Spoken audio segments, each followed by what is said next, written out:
Academy में मैं आप सभी का स्वागत करता हूं। दोस्त, आज हम लोग आधुनिक इतिहास के बारे में एक सीरीज स्टार्ट करने जा रहे हैं। इस सीरीज का पहला भाग आज से प्रारंभ हो रहा है। ठीक है, ये आपकी पेट और आने वाली तमाम परीक्षाओं में जो प्रश्न पूछे जाते हैं उनके ही लिहाज से बहुत ही इम्पोर्टेंट है। ठीक है, तो आइए देख लेते हैं। तो आज का हमारा टारगेट क्या है? 1900 से लेके 1910 के बीच में जितनी भी ऐतिहासिक घटनाएं थी उन सभी के बारे में अध्ययन करना। ठीक इसी तरह हम अगले वीडियो में 1910 से 20 फिर ऐसे ही करके 1950 तक के इतिहास को तेजी के साथ और तथ्यात्मक और कनेक्टिव वे में समझते हुए एक समझ विकसित करते हुए आगे बढ़ेंगे। ठीक है दोस्त, तो हम आइए देख लेते हैं कि 1900 से 1910 के बीच में कौन दो वायसराय भारत में आए। तो पहले थे लॉर्ड कर्जन। ये कब आए? 1898 में। और आपको बता दूं, ये लॉर्ड कर्जन इतना महत्वाकांक्षी व्यक्ति था कि ये बचपन से ही सपना देखता था कि one day I will become a viceroy, एक दिन मैं वायसराय बनूंगा। और 1898 में वही हकीकत का दिन था। 1898 में वो भारत का वायसराय बन के भारत आया। और दुर्भाग्य ये था कि भारत आते ही उसको अकाल का सामना करना पड़ा।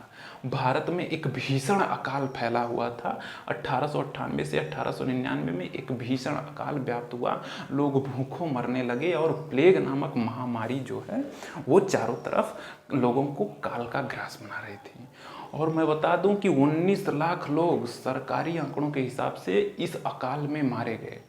इसकी भयावहता का आकलन आप सिर्फ इसी बात से कर सकते हैं कि अभी हाल ही में हमारे यहाँ कोरोना जैसी महामारी ने चारों तरफ हाहाकार मचा दिया था। इस कोरोना में सरकारी आंकड़े के हिसाब से करीब 5.5-6 लाख लोग मारे गए थे।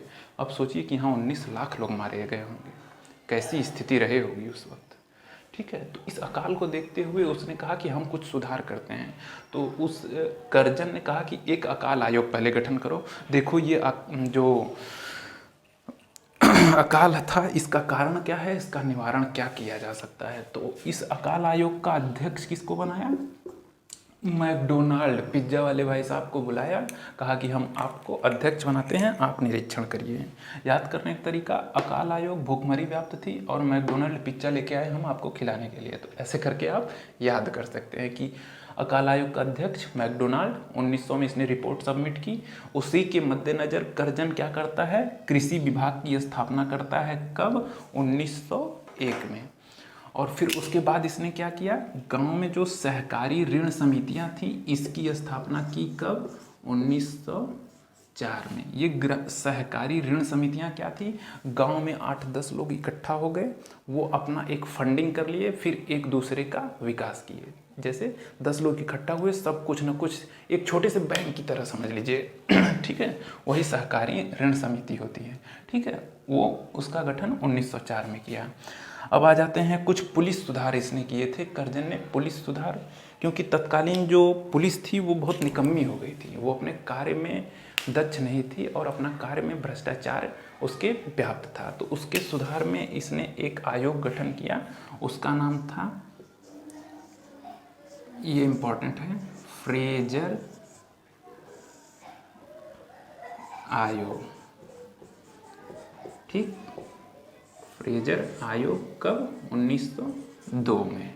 ठीक है, फ्रेजर आयोग पुलिस सुधार करके इसने गठित किया। और ये देखा कि उस समय जो बंगाल में जो क्रांतिकारी युवा वर्ग था वो धीरे धीरे ब्रिटिश सरकार का प्रोटेस्ट कर रहा था, विरोध कर रहा था। और इन सब का केंद्र जो विश्वविद्यालय था वही हुआ करते थे। वहीं जो था जितने भी नेता थे वो आते थे, अपने विचारों को देते, आपस में आदान प्रदान करते थे और एक क्रांति का रूप धारण कर लेते थे। तो इस पे अंकुश लगाने के लिए उसने क्या किया?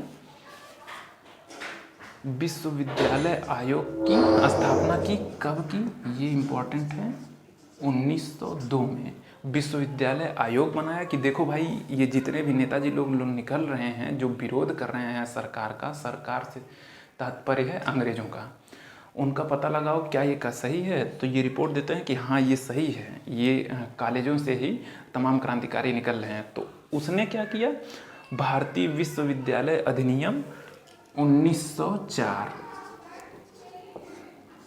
भारतीय विश्वविद्यालय अधिनियम 1904 पारित कर दिया और इसी के माध्यम से वो जितने भी विश्वविद्यालय थे उस पर सरकारी पकड़ बना ली, सरकार के देख रेख में सारे काम होने लगे, जिससे कि क्रांतिकारी गतिविधियों में काफ़ी कमी आई। ठीक है, अब आगे देख लेते हैं। आइए अब देख लेते हैं बंगाल का विभाजन। करजन के टाइम पीरियड में सबसे बड़ी घटना बंगाल का विभाजन थी। और मैं आपको बताऊं, इस बंगाल के विभाजन के पीछे जो करजन की मंशा थी वो थी हिंदू और मुस्लिम के बीच जो थोड़ा बहुत भाईचारा पनप रहा था उसको तोड़ना, क्योंकि ये दोनों आपस में मिल के सरकार के विरुद्ध क्रांति ला रहे थे, सरकार के विरुद्ध जो है संगठन बना के काम कर रहे थे। इसलिए इसने कहा कि देखो भैया, ये बंगाल है, बंगाल बहुत बड़ा है, ठीक है, और हम इस पे जो है बंगाल पे शासन जो है नहीं कर पा रहे हैं सही से, तो इसके एडमिनिस्ट्रेशन के लिए हम इसको बांट रहे हैं, इसको आधा आधा कर रहे हैं। ठीक है, लेकिन वास्तविक उद्देश्य क्या था कि मुस्लिम को अलग कर देना, हिंदू को अलग कर देना। ठीक है, ये इनका वास्तविक उद्देश्य था। क्यों? क्योंकि ये फूट डालो राज करो की नीति पर ज़्यादा ध्यान देते थे। ठीक है, तो ये मान लीजिए बंगाल है, ये पहले बंगाल जो था वो बांग्लादेश, और ये बांग्लादेश, ठीक है, ये बांग्लादेश था, ये आपका जो वर्तमान का पश्चिम बंगाल है ये पश्चिम बंगाल था, और ठीक है, और कुछ पार्ट जो असम के थे। ठीक, इन सब को मिला के पूरा बांग्लादेश था, पूरा असम, ये क्या कहते हैं, पूरा बंगाल था। ठीक है, पश्चिम बंगाल, बांग्लादेश और कुछ पार्ट असम के, ये पूरा बंगाल था। तो कर्जन ने कहा कि जो ये एडमिनिस्ट्रेशन में प्रॉब्लम आ रही है, इसलिए हम इसको डिवाइड करेंगे। तो उसने 7 जुलाई, डेट इम्पॉर्टेंट है, 7 जुलाई को घोषणा कर दी, घोषणा कर दी, देखो भैया हम 7 जुलाई को बंगाल में विभाजन करने जा रहे हैं। ठीक है, कैसे बांटेंगे इसको, यहाँ से जो पश्चिम बंगाल जिसमें हिंदू बाहुल्य है उसको इधर रहने देंगे, और जो बांग्लादेश में मुस्लिम बाहुल्य है उसको उधर कर देंगे। ठीक है, तो इसने घोषणा की 7 जुलाई को कि हम बंगाल में विभाजन करने जा रहे हैं। अब क्या था, भारतीयों में रोष व्याप्त हो गया, चारों तरफ जो है इसका विरोध होने लगा कि आप ऐसा नहीं कर सकते। ठीक है, आप हमारी एकता में बाधा नहीं उत्पन्न कर सकते। लेकिन भाई अंग्रेज तो ठहरे अंग्रेज, उनको क्या था, उनको शासन करना था, किसी भी तरह बस जनता का शोषण करना था। ठीक है, तो 7 जुलाई को ये घोषणा करते हैं बंगाल विभाजन की, और 7 जुलाई को घोषणा करते हैं किस चीज़ की, बंगाल के विभाजन की। सॉरी, ये 7 जुलाई नहीं, 20 जुलाई हुआ,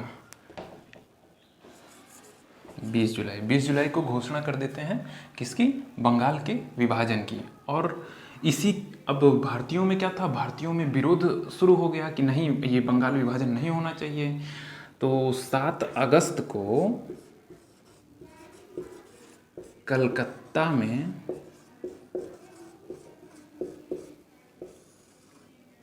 भारतीयों ने अंग्रेजों के खिलाफ बायकॉट का प्रस्ताव पारित किया। बायकॉट,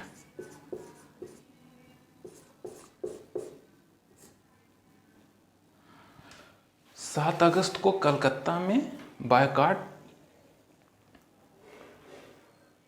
7 अगस्त को कलकत्ता में बायकॉट का रिजोल्यूशन भारतीयों ने पास किया। इसमें कौन कौन लोग थे, के मित्र थे, पीसी रे थे, सुरेंद्र नाथ बनर्जी थे। इन सभी लोगों ने कलकत्ता में आके एकत्रित होकर कहा कि हम अंग्रेजी चीज़ों का बायकॉट करते हैं।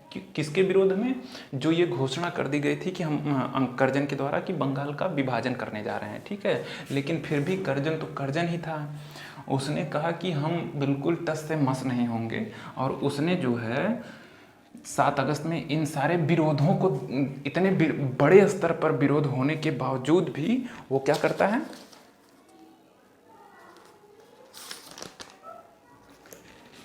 16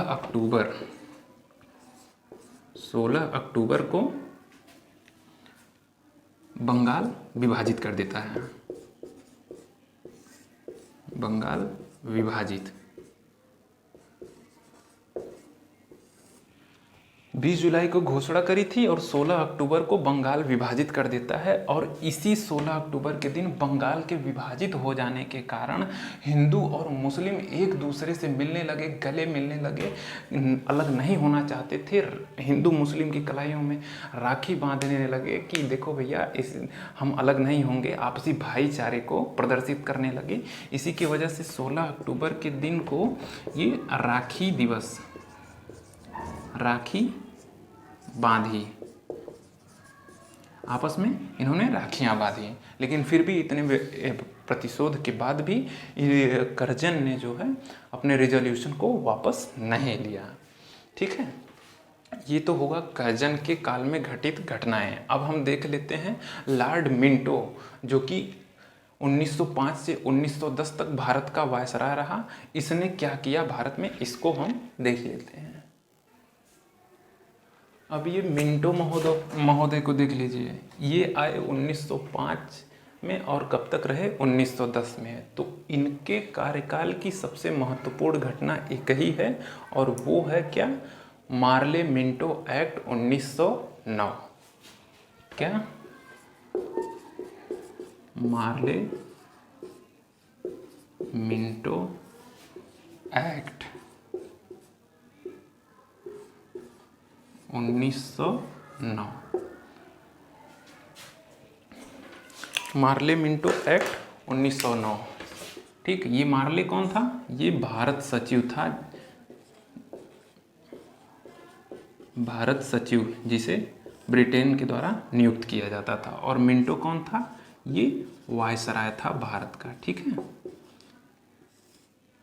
ये मार्ले मिंटो एक्ट 1909 आया, इसी में कुछ विधान लाए गए, इसी में कुछ बातें बताई गई, वही आपके लिए महत्वपूर्ण है। ठीक है, उसी को समझ लीजिए। तो क्या वो महत्वपूर्ण बातें थी, सबसे मोस्ट इम्पॉर्टेंट क्या, मुस्लिमों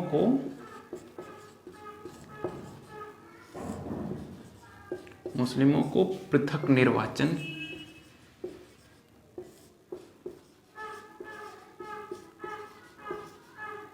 निर्वाचन प्रदान किया गया। ठीक, मुस्लिमों को पृथक निर्वाचन प्रदान किया गया, मतलब कि क्या, इसमें सबसे पहले मैं बता दूं कि ये करजन जब भारत में आया था तो करजन ने क्या किया, मुस्लिमों को और हिंदुओं को बांटने का प्रयास किया। उसने कहा कि हम जब तक इन दोनों को बांटेंगे नहीं तब तक भारत पे सकुशल राज नहीं कर पाएंगे। ठीक है, मुस्लिमों को पृथक निर्वाचन मतलब मुसलमानों को यह अधिकार दे दिया गया कि आप अपना नेता स्वयं चुन सकते हैं। ठीक है, मतलब क्या कि एक क्षेत्र है, क्षेत्र में मुस्लिम उठा है तो उसमें हिंदू नहीं उठ सकता, उसमें हिंदू और मुस्लिम सभी मुस्लिम कैंडिडेट को ही वोट दे सकते हैं। और दूसरा जो है, दूसरा क्या है, और दूसरा है कि वायसराय की कार्यकारिणी में भारतीयों को स्थान दिया गया था। ये भी पहली ही बार हुआ था, क्योंकि तमाम विरोध उत्पन्न हो रहे थे कि आप नियम और कानून भारतीयों के लिए बना रहे हैं और भारतीय ही उस कार्यकारिणी में नहीं शामिल हैं। तो इसको ध्यान में रखते हुए मार्ले मिंटो एक्ट 1909 में ये प्रावधान किया गया कि वायसराय की कार्यकारिणी में भारतीय भी रहेंगे। ठीक है,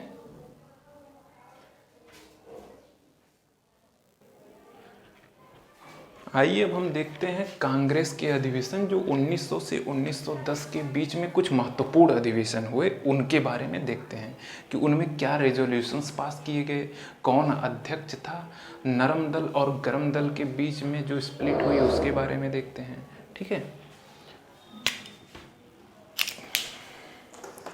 तो सबसे पहले देखेंगे 1905 का बनारस अधिवेशन। इसके पहले का अधिवेशन उतने इम्पोर्टेंट नहीं है, इसी को देखिए। 1905 में अधिवेशन हुआ था, कब हुआ था, ये दिसंबर 1905 में हुआ था। ठीक है, और बंगाल का विभाजन अभी आप पढ़ चुके हैं, वो कब इम्प्लीमेंट हुआ था, 12 अक्टूबर 1905 को।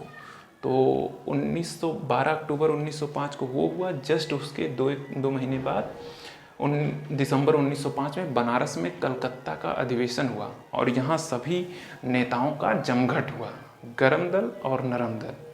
पहली बात, ये कांग्रेस जो है इसकी स्थापना कब हुई, 1885 में कांग्रेस की स्थापना होती है। ठीक है, 1885 से लेके 1905 तक इसमें जो है इसके जो संस्थापक सदस्य थे वो नरम दल के थे। उन्हीं लोगों का वर्चस्व रहा। कौन थे? गोपाल कृष्ण गोखले, दादा भाई नौरोजी, पृथ्वीचंद्र राय और सुरेंद्रनाथ बनर्जी, इन्हीं लोगों का रहा। इनका जो लक्ष्य रहता था कि हम अपनी बातों को मनवाएंगे अंग्रेज सरकार से, कैसे? हाथ जोड़ के, विनती करके। और इसी से खफा होके बाल गंगाधर तिलक जैसे तेजस्वी और क्रांतिकारी नेता ने इन लोगों को कहा कि ये कांग्रेस नहीं, ये भीख मांगने वाली संस्था है। क्या है? भीख मांगने वाली संस्था। कांग्रेस को भीख मांगने वाली संस्था कौन कहा? तिलक ने। क्यों?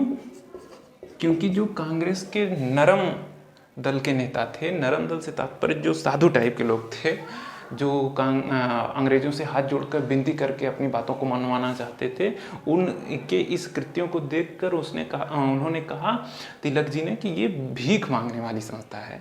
तो इसी तरह धीरे धीरे करीब 1900 से लेके 1885 इसकी संस्थापना से लेके 1905 तक जो है वो नरम दल का वर्चस्व रहा। लेकिन धीरे धीरे अब सरकार से प्रतिशोध लेने की भावना युवाओं में जागृत हो रही थी। उदारवादी धीरे धीरे डाउन हो रहे थे और उग्रवादी एक्सट्रीमिस्ट गरम दल के लोग जो है वो आ रहे थे। और उसमें कौन था गरम दल में? तिलक थे, एक चौकड़ी थी लाल बाल पाल की, ये गरम दल में लाल बाल पाल, और एक और हुआ करते थे अरविंद घोष।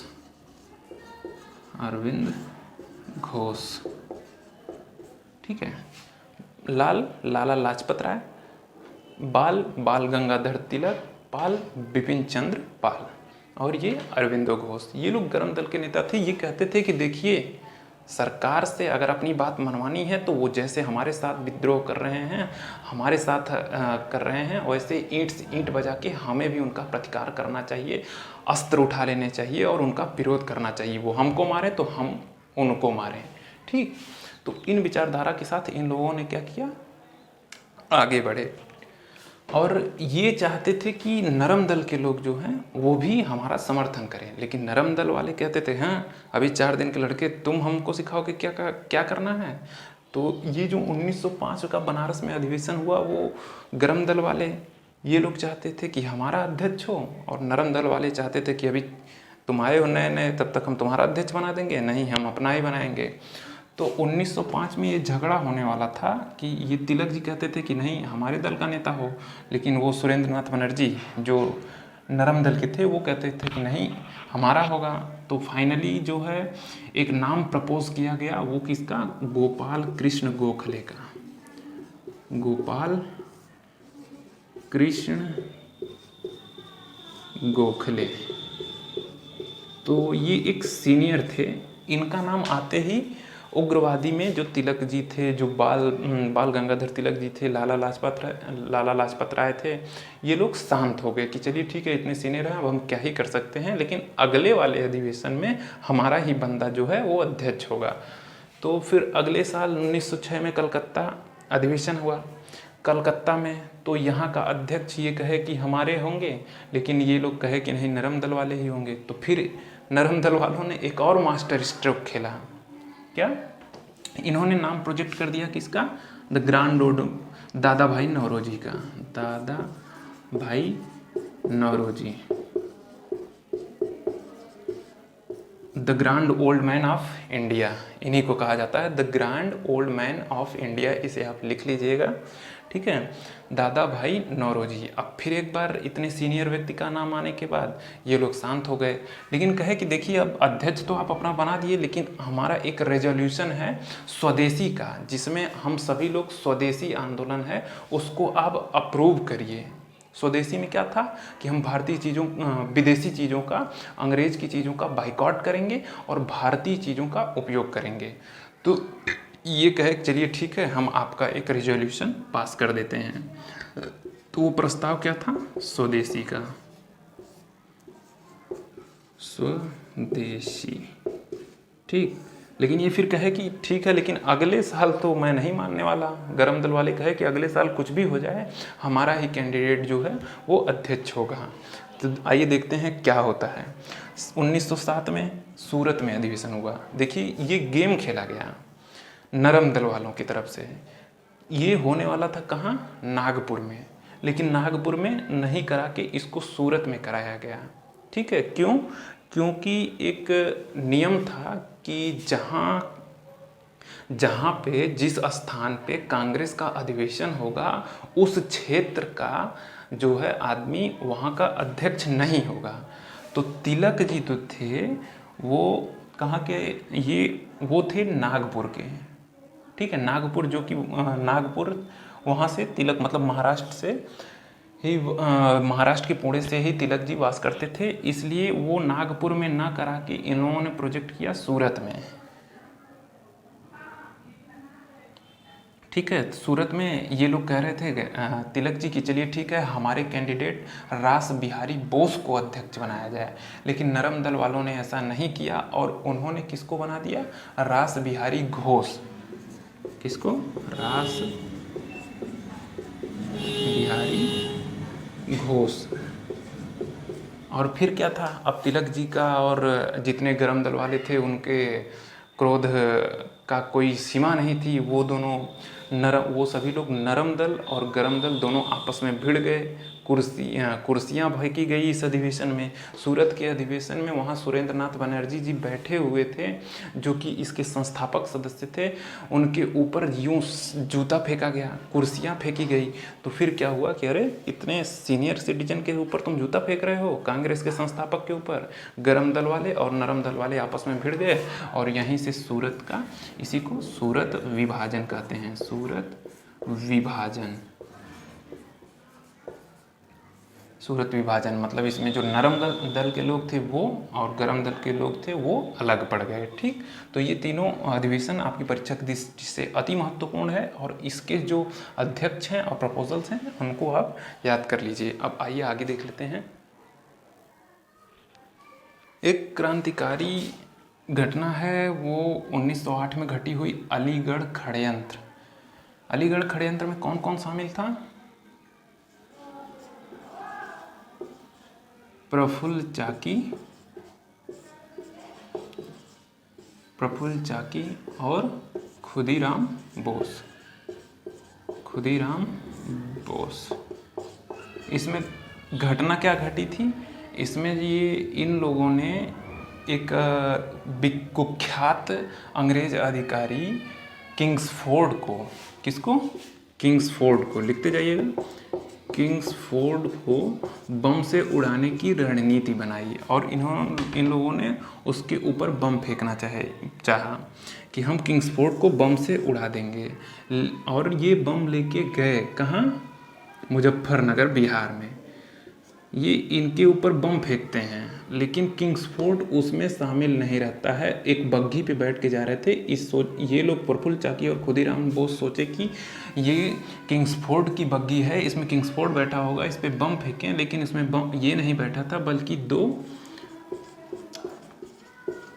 लेडी थी। तो ये बच गया और ये इन दोनों की मृत्यु हो गई। तो प्रफुल्ल चाकी जो थे और खुदीराम बोस, इनमें से एक लोग ने खुद को गोली मारकर हत्या कर ली, क्योंकि वो ये सहन नहीं कर पाए, और दूसरे को पुलिस ने पकड़ लिया और वो फांसी पर लटका दिए गए। ठीक है, और इसी तरह कुछ अन्य घटनाएं थी। एक 1898 में मित्र मेला नाम की एक सोसाइटी थी। इसकी स्थापना एक क्रांतिकारी नेता थे, वीरदास सावरकर। इन्होंने इसकी स्थापना की थी। इसी का नाम जो है 1904 में अभिनव भारत कर दिया गया। क्या? अभिनव भारत, ये एक गुप्त संस्था थी। गुप्त संस्था से तात्पर्य है कि इसमें जो है क्रांतिकारी लोग आएंगे, आपस में बैठकें करेंगे और जो है अंग्रेज़ों के खिलाफ क्या रणनीति अपनानी है इस पे विचार विमर्श करेंगे। और इन लोगों ने कुछ पत्रिकाएं भी निकाली थी जिसमें अंग्रेज सरकार के खिलाफ लिखते थे। जैसे तिलक जी को सूरत स्प्लिट के बाद 1908 में कहाँ भेज दिया गया था? जेल रंगून भेज दिया गया था। पिया गए रंगून, वहाँ से किया टेलीफोन, वही वाले रंगून इनको भेज दिया गया था जेल। क्यों? सेडिशन का मतलब राजद्रोह का आरोप लगाकर, क्योंकि ये अपने पत्रिका में अंग्रेज सरकार के खिलाफ लिखते थे और भारतीयों को जगाने का प्रयास करते थे, इसलिए इन पे राजद्रोह का मुकदमा दर्ज करके इनको रंगून जेल भेज दिया गया है। ठीक है। और जब ये जेल चले गए तो जो ये लोग 1906 में स्वदेशी आंदोलन स्टार्ट किए थे, स्वदेशी आंदोलन,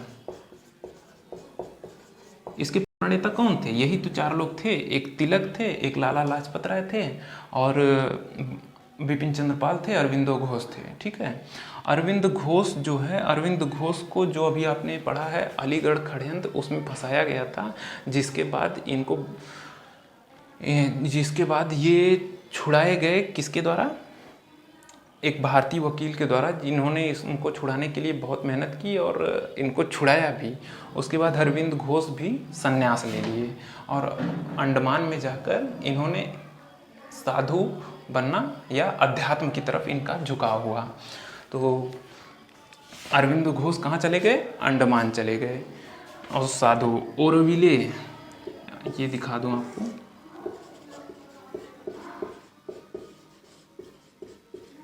ओरोविले आश्रम की स्थापना की इन्होंने अंडमान में जाकर। किसने? अरविंदो घोष। ठीक है। अरविंद घोष ने अंडमान में जाकर ओरोविले आश्रम की स्थापना की और उसमें अध्यात्म की तरफ अपना झुकाव दिखाया और आध्यात्मिक हो गए। ठीक है। और तिलक जी को कहाँ भेज दिया गया था? रंगून को। और लाला लाजपत राय जो थे वो अमेरिका चले गए थे। ठीक है। और बचे कौन? बिपिन चंद्र पाल। तो जब कहे कि अरे ये मेरे साथी लोग चले गए इधर उधर, तो मैं कैसे इस स्वदेशी आंदोलन को कैरी ऑन करूं? तो ये कहे ठीक है भैया, मैं रिटायर ले लेता हूं। ठीक।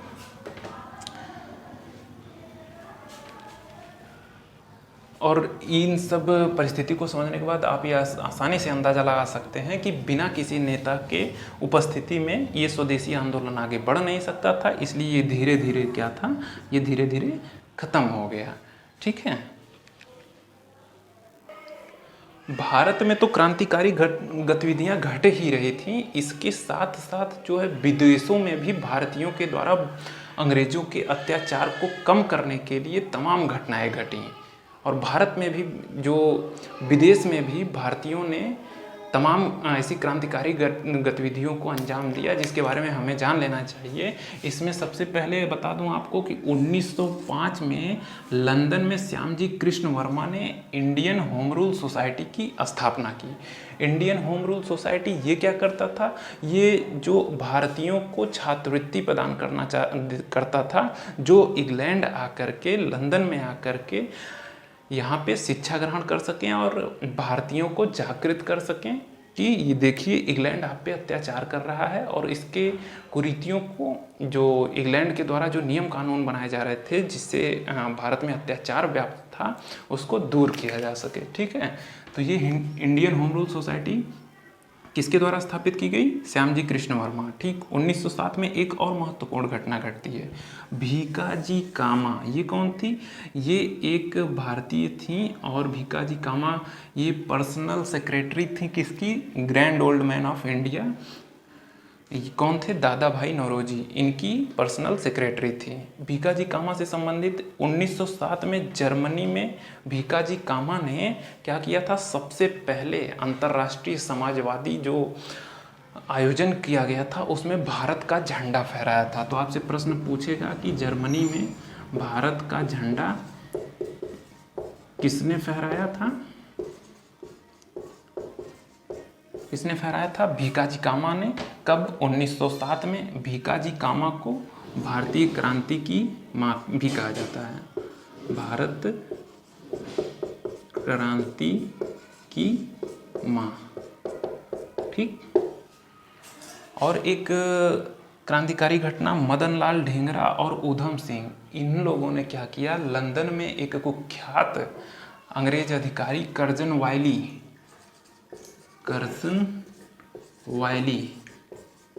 की हत्या कर दी थी, जिसके कारण इन लोगों को वहाँ पे फांसी दे दी गई थी, ठीक। ये सारी घटनाएं हैं जो 1900 से लेकर 1910 के बीच में घटित हुई थी। वो सारी चीज़ें एक संक्षेप में मैं आप सभी के सामने पेश कर दिया हूँ, और इसके बाद अगले क्रम में 1910 से लेकर 1920 तक के इतिहास को मैं आपको बताऊँगा, ठीक है। धन्यवाद।